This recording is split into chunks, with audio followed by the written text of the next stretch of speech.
Orwellian. It's a good word. It refers to dystopian reality depicted by George Orwell in his novel 1984. We all read it in high school. But that classic was first published in 1949 as the Cold War was heating up between the United States and the Soviet Union. In fact, Orwell directly borrows some language from real events in Joseph Stalin's regime. Here's a famous line from the novel. Freedom is the freedom to say that 2 + 2 make 4. It's a play on a Stalin propaganda campaign. 2 + 2 = 5.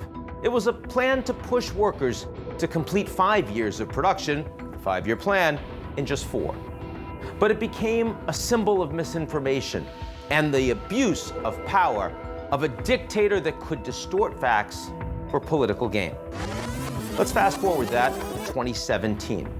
It's the first few days of the Trump administration. A dispute over the size of the crowd at the inauguration. You remember that. It was the first scandal of the new Trump administration. Led to this quotable moment. You're saying it's a falsehood, and they're giving Sean Spicer, our press secretary, gave alternative facts to that. But the point remains. Alternative facts?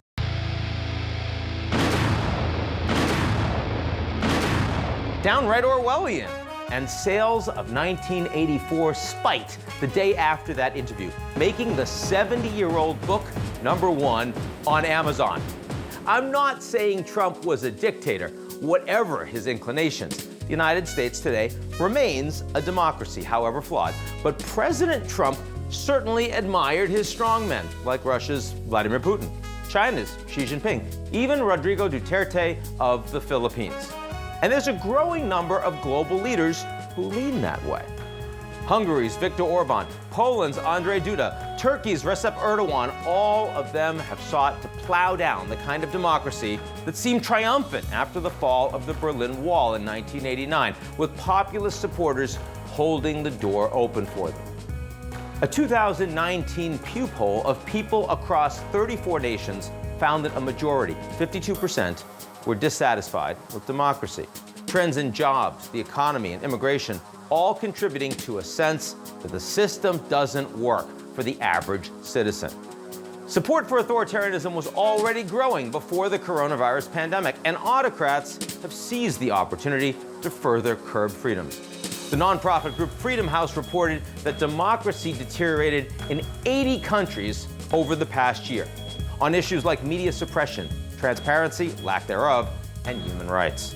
Filipina journalist Maria Ressa described to me the experience in her own country under Duterte's control. President Duterte, in late-night ramblings, has told the police that if Filipinos break quarantine, that they should, and these are his words, shoot them dead. Shoot them dead.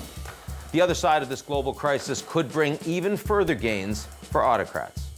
Toward the end of her book, Twilight of Democracy, Anne Applebaum writes, maybe fear of disease will create fear of freedom. Or maybe the coronavirus will inspire a new sense of global solidarity. We have to accept that both futures are possible.